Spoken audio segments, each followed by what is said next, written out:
Hey guys, and welcome back to the channel. In today's video, we don't get a hell of a lot done because we run into quite a few issues, but we do fit the prop shaft, we do fit seats for permanent, and we do make some changes to the wiring. Come with us and let me show you how we do that.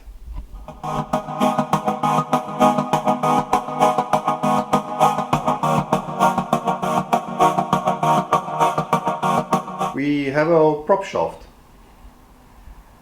Thanks so much to Mr Propshaft, Maxwell Street, Overton, Johannesburg, with telephone number 493-6350-5152.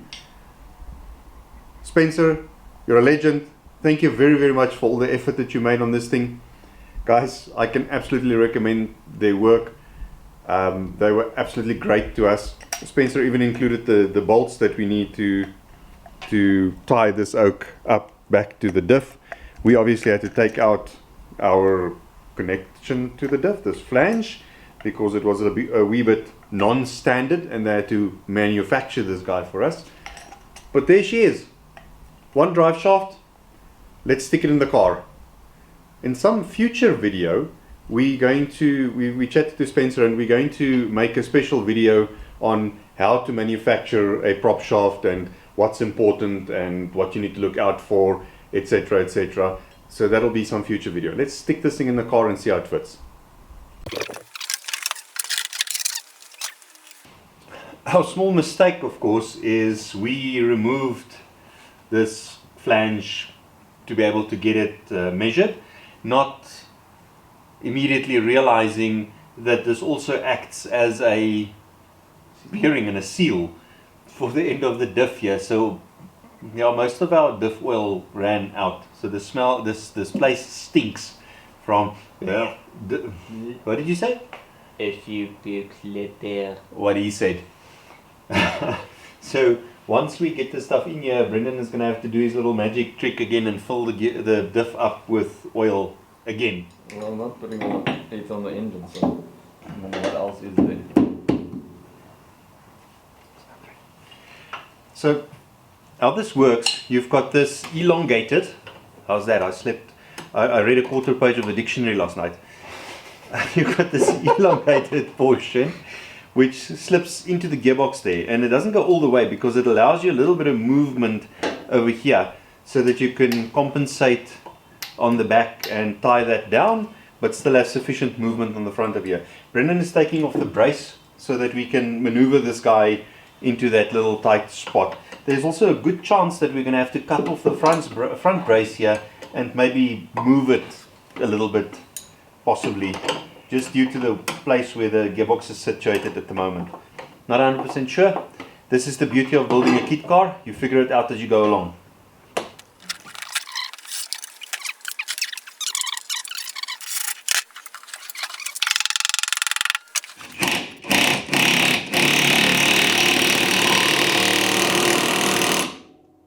Okay, fast. Top job.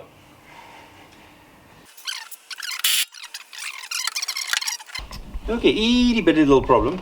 As you can see, we don't quite clear this brace. So what I'm going to do is cut off the brace for the moment and we'll relocate it at a later stage.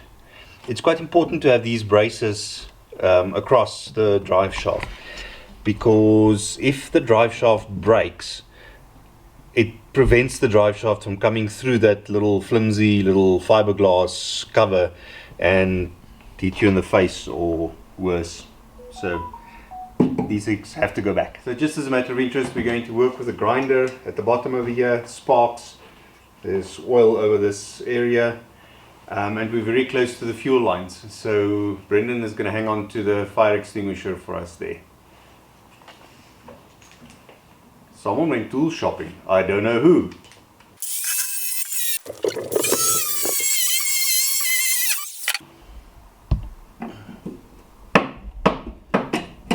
Ta-da!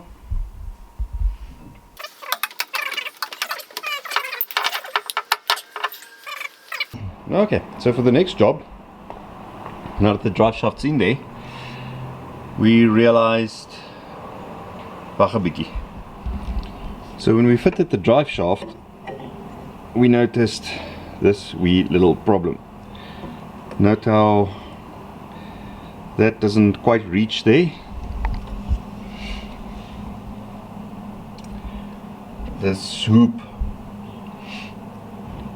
was too low for the setup, so we had to cut it off, and we made, so this is quite an important hoop, as I explained, because if this guy breaks, you definitely don't want it coming up into the cabin, because it's gonna spin with some speed until you stop the car.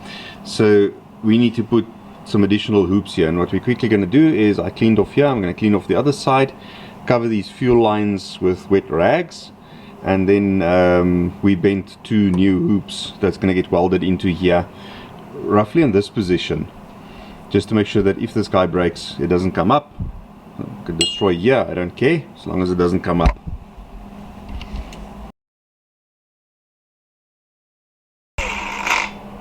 New favorite tool. I think we need to tag this in, and then check if the fiberglass cover fits. Let's do it.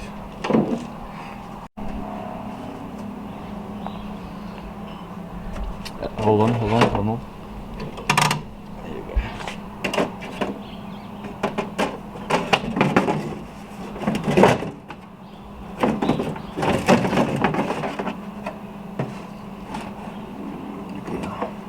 Move the wiring.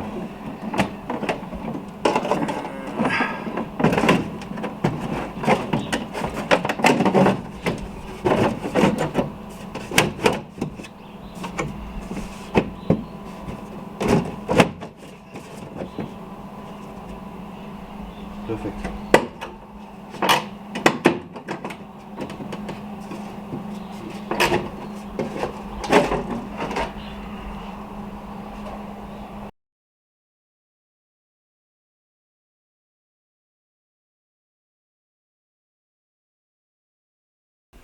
So do we want to explain to the people what we are doing now? We're winging it. I have no idea what we're doing. The thought is, I want to get a brace across the seat like this, so it keeps the arse in place, and then maybe one at the back here somewhere to keep the back in place. Key objective, we need to be able to remove and refit the chair relatively easily, because Francois is way taller than me and is not going to fit in this seat. So when he wants to use the car, we need to be able to take the seat out so that he can use it. So I'm trying to figure out where I can put a piece of angle iron across the seat like this, which I will then somehow mount to the bottom of the frame. The back bit should be a lot easier because there's more space to work here.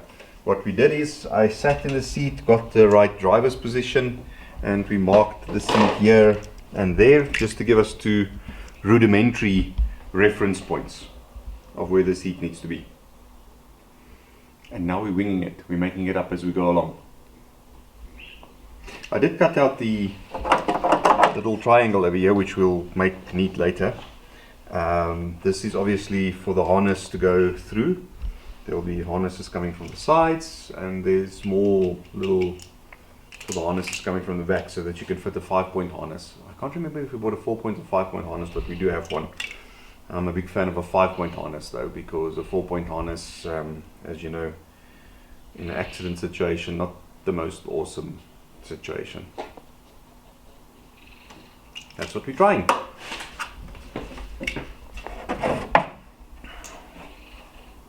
Ah, nice line over there, not too skew, and that represents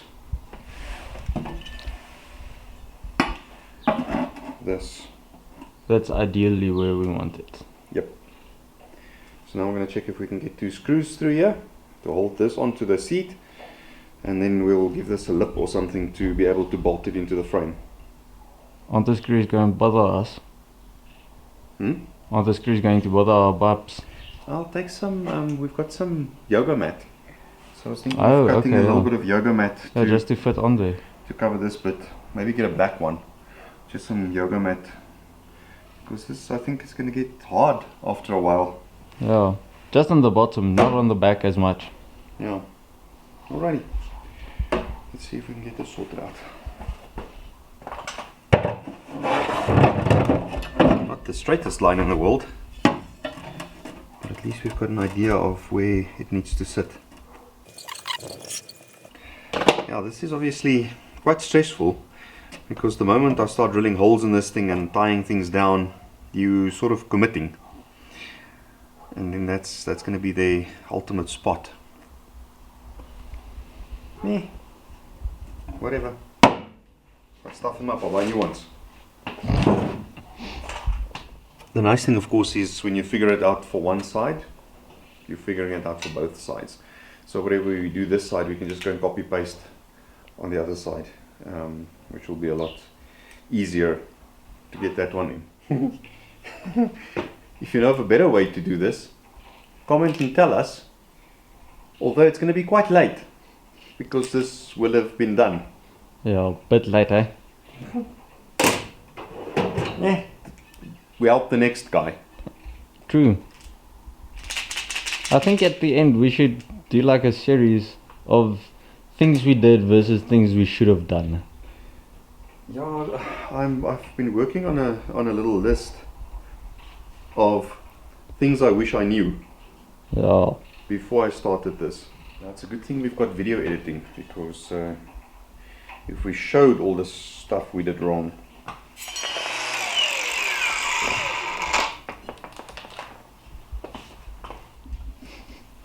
Ryobi battery drill. He loves the new toys. Yes, I do. One day when I grow up, I'm going to have a proper set of drill bits, which I'm going to hide. And then when I need a drill bit, they will be here. You know, don't steal all your drill bits. Most of them just broke.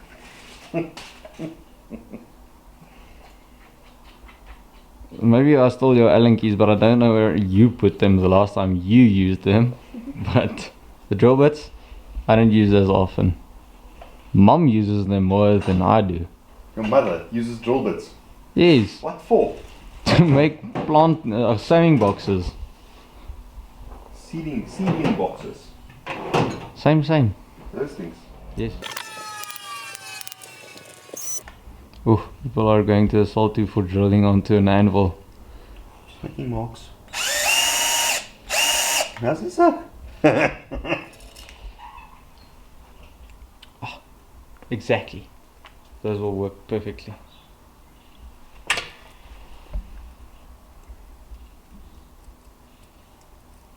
Perfect. Well, with pilot holes drilled, this should go a lot easier. And quicker. Okay, quick little update. So we managed to locate with fair ease where this little piece of angle iron needed to be welded. We tack welded it into here at 2 spots, and then we fitted the seat to get the correct angle of what it needed to be, and went ahead and actually permanently welded it in there. We took a lead from one of our favorite channels, Project Binky, to Pom's building the most awesome little mini that I've ever seen in my life, and we welded in permanent locating nuts at the bottom of this guy so that we can easily remove and replace the seat, because that's one of our objectives. The seat itself will be held down by 3 screws only, 2 at the bottom over here and 1 at the back. And the reason for that is because the seat is actually in here quite snugly already.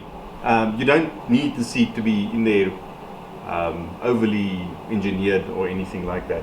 So we just went and drilled a hole straight through the seat into the back of the body over here with the locating bolt. And then this guy over here, we're obviously going to sand down and give some paint. It's got primer on the back already, so we just need to sand this bit down and give it some primer and paint it black before we finish off here. We still need to paint those bits black as well where we welded in this. So we'll do all of the painting together once we've test fitted everything and made sure that the car can go around the block. That's it. We're going to install the seat quickly and then we'll show you what it looks like when the seat is installed. Right, one screw through the back over here, two at the bottom. Your buttocks will end up over here, and this hook might actually get into the back a little bit over there, and that's why we'll just put a bit of yoga mat or something like that over there, and just a little bit of padding for the buttocks over here. But that's it, that's all we need. My ass only barely fits into here. Very nice. Switch on, engine start. Job done. Seat in place. And there's just the right amount of space for the bottom seat belt to actually come through here. The side ones will come from over here somewhere, and then the top ones we'll still cut out the holes at the back here when we do the safety belts. Rinse and repeat for the other side. What we did is we took this seat and put it on the other one and just marked out the holes. So this is going to go a hell of a lot quicker than installing this one. We'll check in when that one's installed. Done! Seats are in here pretty solid. Even the exhaust moves when you do that. I think they're pretty okay. Obviously what we still need to do is cut out the little things where the seat belts are going through, little triangles and stuff, and we need to remove them again, obviously, to paint the stuff that we did at the bottom there. The other side we used a different type of bracket that was already painted with red oxide, so just getting a bit of a jump on that. What I would like to do still in this video, before we have to post it for you a little bit later today, if you look at the gauges over here, we've got two digital gauges and one analog gauge and then one digital gauge here. I want to swap these two around. The problem with the amp meter is that the wires only reach to here, so I'm going to have to extend the wires at the back of the amp meter so that it can go here in between all the analog gauges, and then I can keep the digital gauges together over there. So that's what I would like to do quickly now, and then I think that's going to be a wrap for this video. What you doing? Checking what you doing. Nice. I'm extending wires so that amp meter can move to here. Done! Analog gauges together. We still need to make a plan with the rev counter, obviously, and all the little digital gauges together. Just a quick word of thank you to Fred Alberts, who pointed us in the right direction where we could find these switches that we were looking for. Not 100% sure I'm going to make them work, but very importantly what we did get is a little blue light for the high beams, and we were able to find 40 amp fuses, which no one has, and these plastic Moldex whatever things to finish our wiring and make it all neat. Guys, we are getting really close to finishing this car. Like, subscribe, share with your friends. Give us ideas for what our next project needs to be. Remember the parameters of the next project. We need to buy, fix and modify a car for 100,000 Rand and be able to sell it for a profit. Now obviously the objective behind that is to buy and build something that people will search for on YouTube, because we would like to grow our channel. So love to hear from your ideas. We've got a couple of really good ideas coming through, Valjean. Just saying, hashtag. But see you in the next video. Thank you for watching. Always remember that life is too short to drive boring cars.